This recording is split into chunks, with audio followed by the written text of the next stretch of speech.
So David Aurelio pointed out that we've crossed into the month of March, and as you know, we have a monthly theme this year, month by month, talking about the values that we share in this organization. And the month of March is education and continuous improvement. And I'd like to start this morning by reading to you the statement that the Centers for Spiritual Living wrote about this particular month. It says, "We walk a path of awakening, growth, and spiritual deepening through classes, workshops, seminars, and spiritual practices that allow us to embrace education as a lifelong endeavor. We consistently welcome more and more of the divine nature to be realized within us and revealed through our relationships, our decisions, and our contributions to the world." So that's what the parent organization kind of had to say about it. And it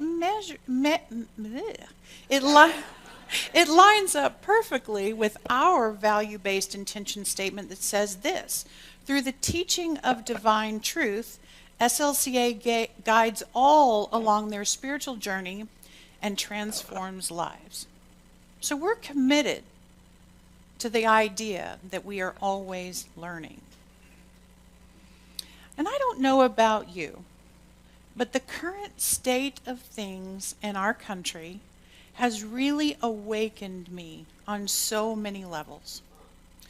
One thing I'm becoming increasingly aware of is how vulnerable many people are feeling.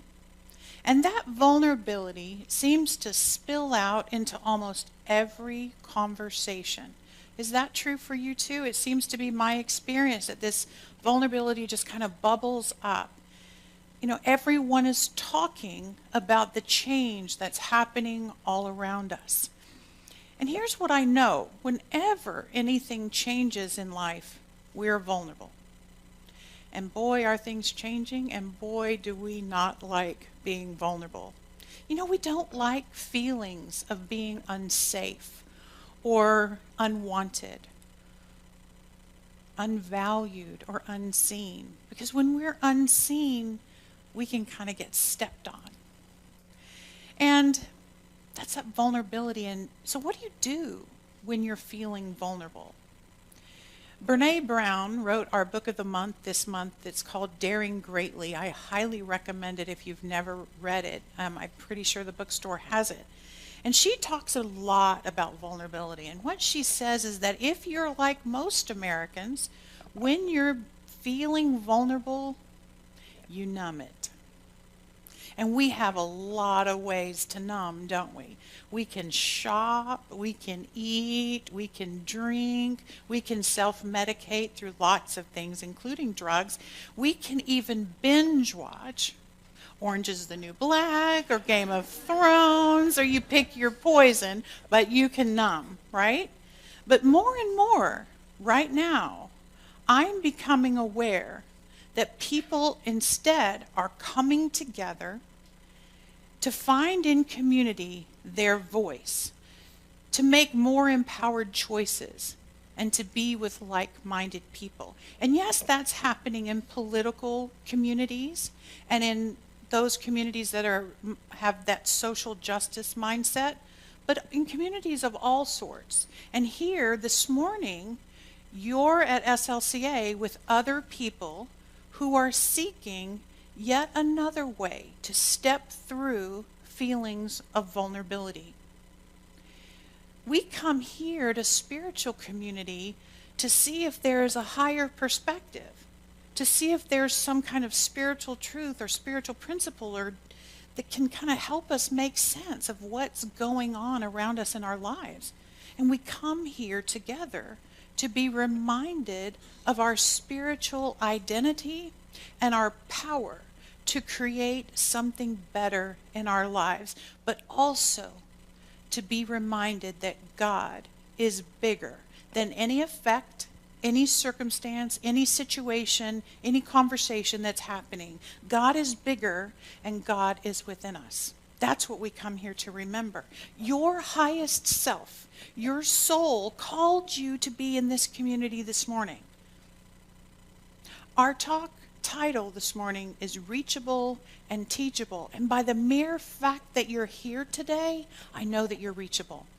Because with everything going on in your life, you listened to that desire within to come have a bigger understanding and to gather with like-minded people. And you know what? That's exactly how this wider spiritual community came into being. People gathered around Ernest Holmes over 100 years ago. Small groups. He was teaching them small groups, then bigger groups, and then bigger groups. And he was talking about spiritual laws and spiritual principles and helping people see how they could live more empowered lives. And he never intended to create one church, much less a wider organization. But that's how things unfolded over time because it worked. He taught people how to become practitioners. And that's what we're doing here too.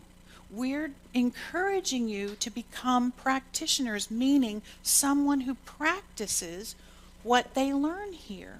Yes, we have licensed practitioners who've made it like their lifelong endeavor to live by this philosophy, but we encourage you all to practice what you learn here in your everyday life. As a minister in CSL, I am foremost charged with teaching this philosophy. They make that really clear in school. Your job is to teach this philosophy because this is not a self-help teaching. This is a science of mind center where we are constantly teaching a combination of religious wisdom, ancient philosophy, and science because they illustrate universal truth and spiritual principles. So that is my job as a minister, to teach this philosophy and to live this philosophy in such a way that it illustrates this teaching. And I take that responsibility very, very seriously. And I hope you take your role just as seriously. And guess what your role is? Your role is to be reachable and teachable. Education is this lifelong pursuit, not only in spirituality, but in all aspects of life, but especially in spirituality. And in classes, we learn to personalize this teaching and examine our beliefs. We kind of take them out one by one, and we try to see, does this thought and does this belief represent a universal truth? And we have to make a fresh decision if we want to keep thinking that or believing that. This is a philosophy that teaches us how to think, not what to think. And that's a big distinction. You're free to think whatever you want to think. I just want you to know what you're thinking. Our classes are designed to invite you into a conversation where you get to choose.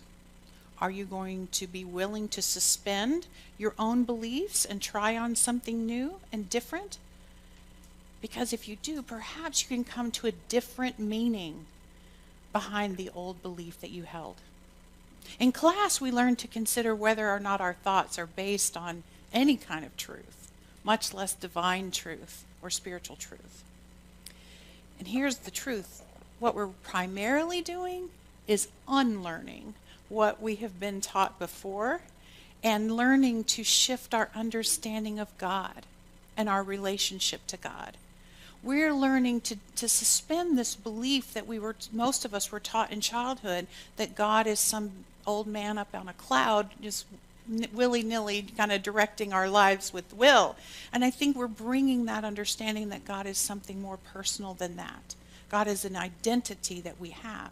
And we're learning our own creative power, especially the power to affirm a higher possibility for our lives through affirmative prayer.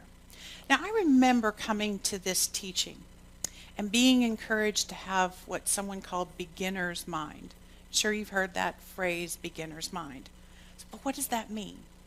So take a second and think about the last time you went to a place you've never been before. Maybe sometime this week you went somewhere you've never been before. When you go there, you don't know where to park. You don't know how to get in the door. You don't know where to sit. You don't know who's in charge. You don't even know where the bathroom is, and that's really important to me. I mean, you just don't know. And guess what? You can't take the knowledge that you have about any other place you've been and apply it to this new place, right? It doesn't work. You've got to have the willingness to have beginner's mind, the willingness to ask questions, to not know and admit that you don't know. And actually, that's an important quality to bring to every aspect of our lives. But guess what? Here's the kicker. To have beginner's mind is to be in your vulnerability. And that brings us back to that word again, vulnerability. We spend a great deal of our lives pretending to know and trying desperately to hide whatever we don't know in an effort to not be perceived as vulnerable. We cling to our understanding of life that we have so that we can tell ourselves that we know. We know how life works. We know how this goes. Yet when we allow ourselves to be open and vulnerable in the not knowing, help can show up all around us. Logistical help, like where to park or how to get to the bathroom, but spiritual help as well. So when I came to this teaching, I really, really did try to bring beginner's mind. I really did. And so perhaps if you're here for the first time this morning, you'll relate to this.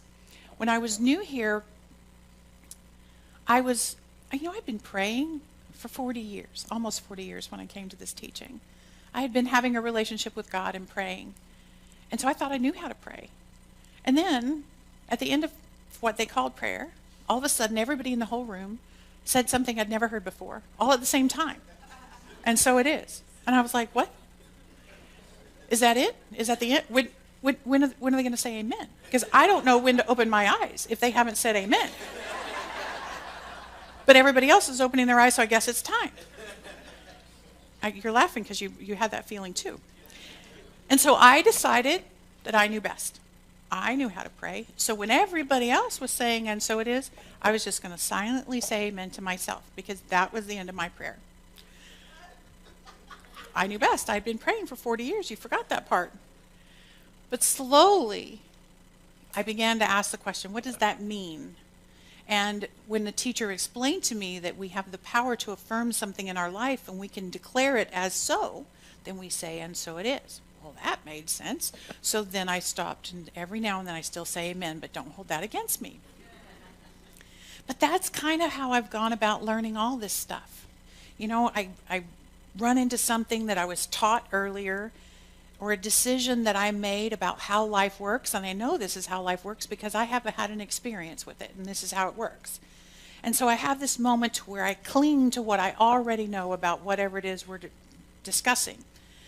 So I was that student where I would argue with the teacher, like, yeah, but, right? Or sometimes I would even argue with the author of a book that's not even there, but I'd have to argue with the book.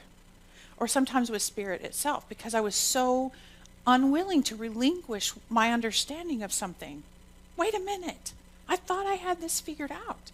I thought I knew how to survive in this part of my life. I've gotten this far.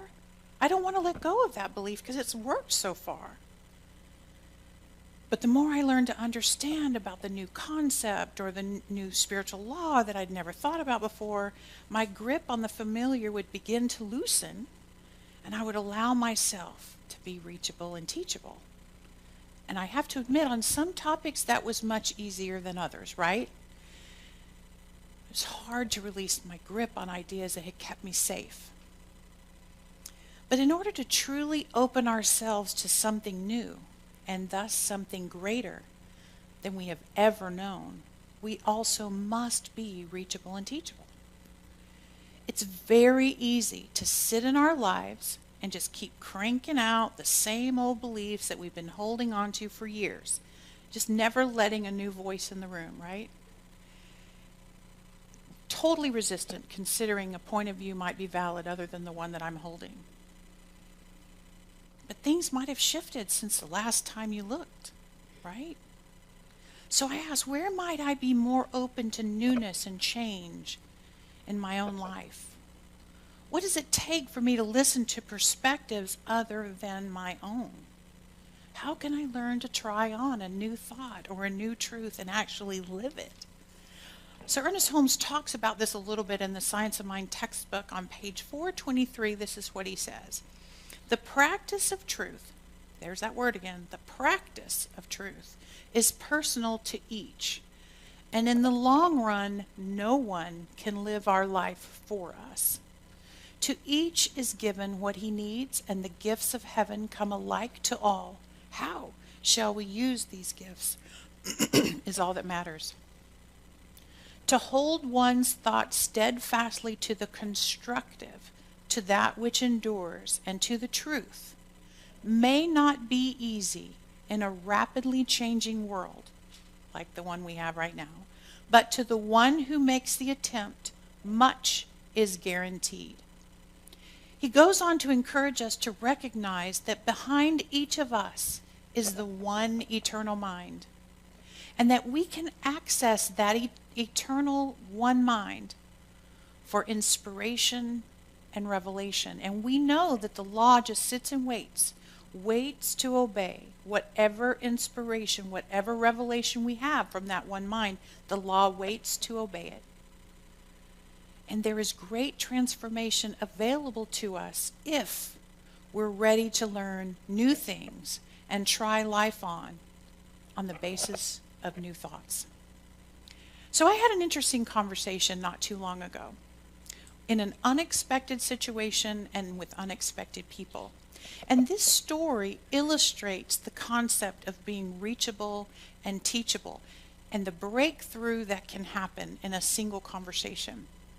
It illustrates that being open allows us to consider a different perspective.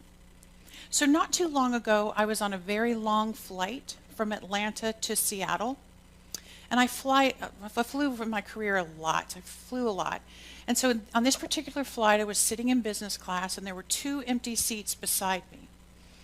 And if you fly a lot, it becomes really apparent really quickly when people get on the plane that don't know what's going on and don't know the kind of the culture of being on a plane. I see those of you who travel there, you're shaking your head. And so when my seatmates showed up, they were a married couple, and I could tell that they were kind of unfamiliar with the whole scenario going on.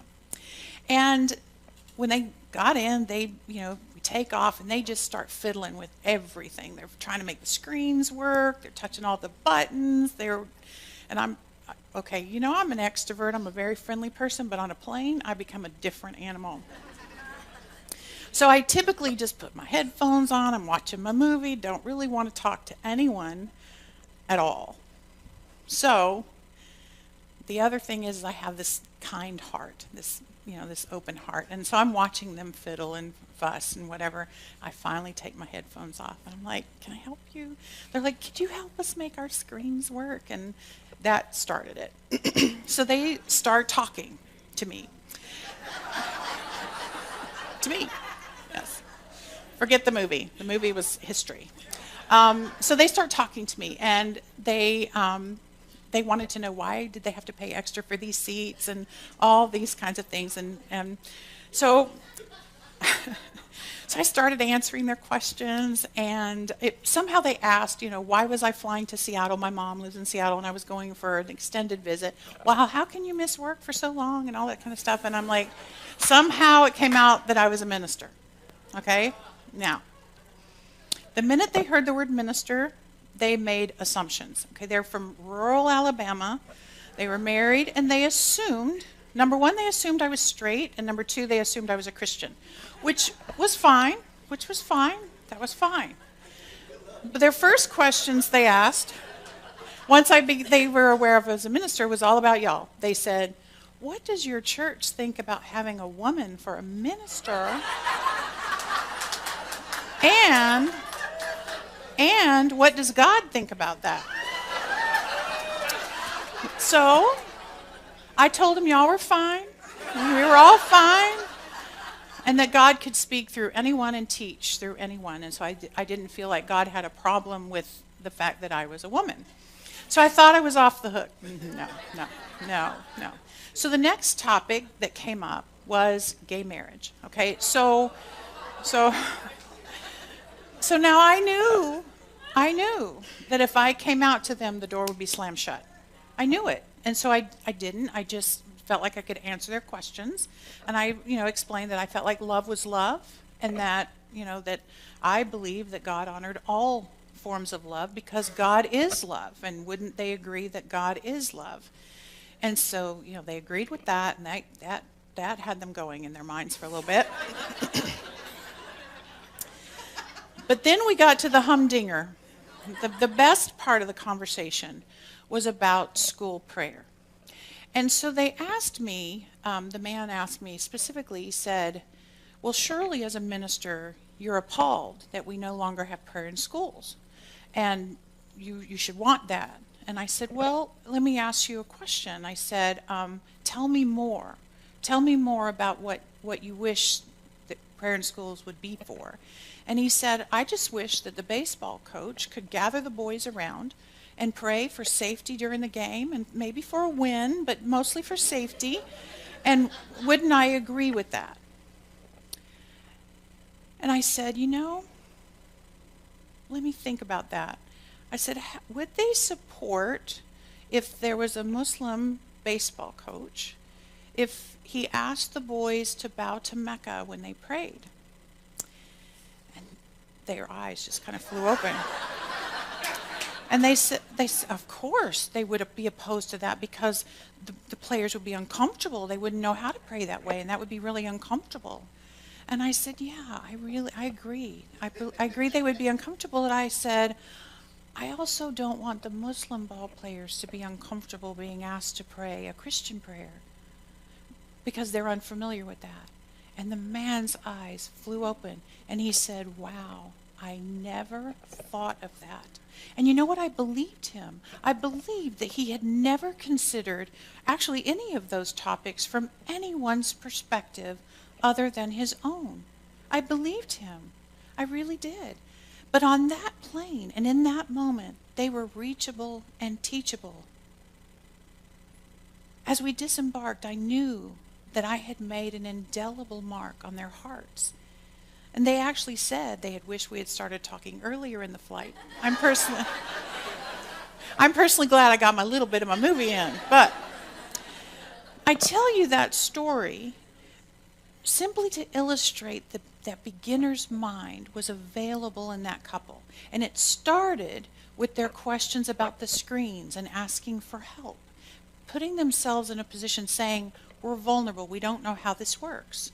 But it spilled over into considering some really difficult life topics for this couple from a completely different perspective.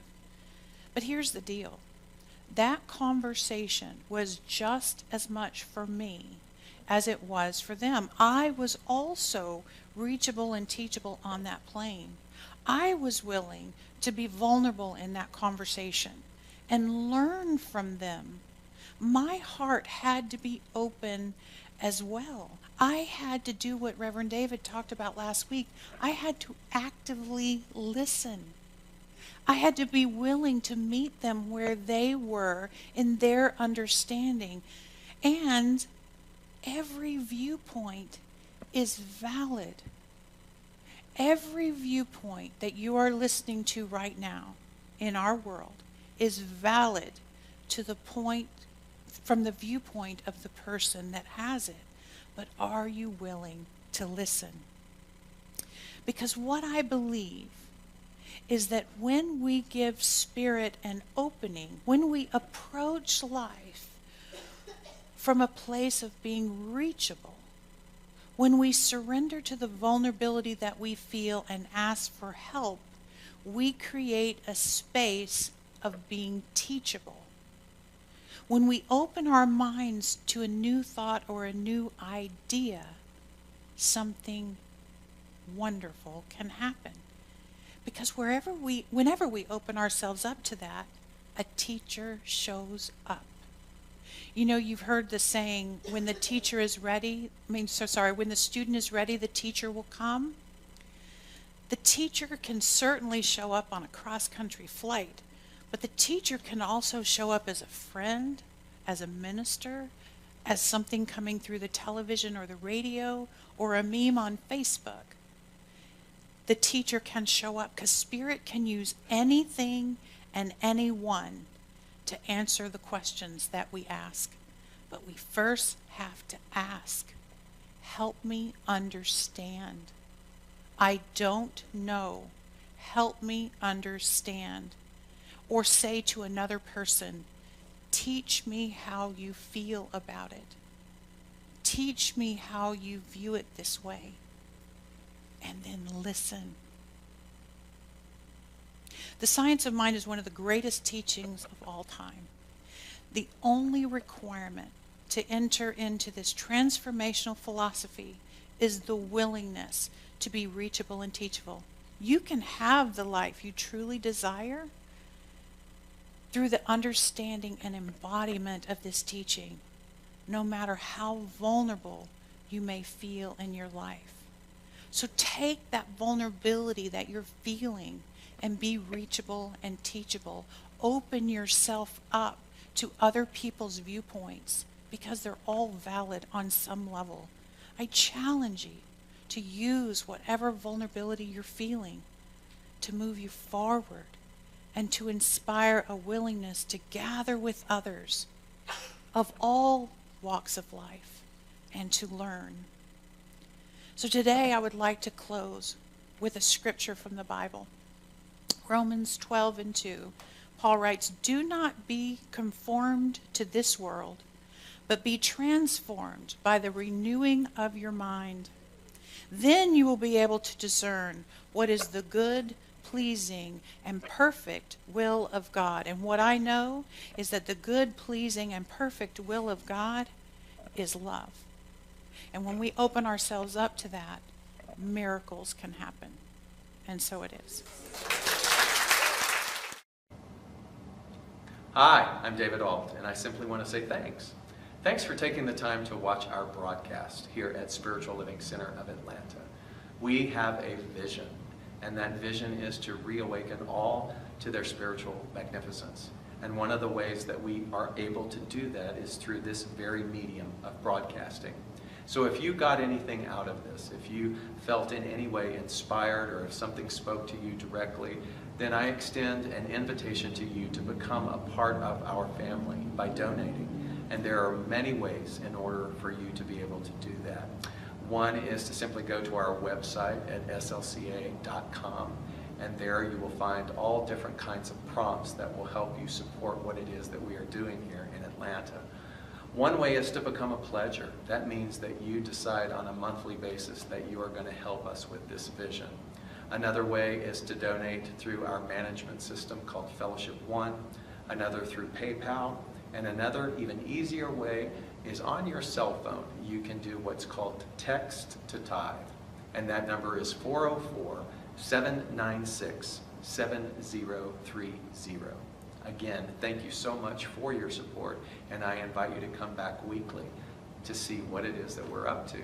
Blessings.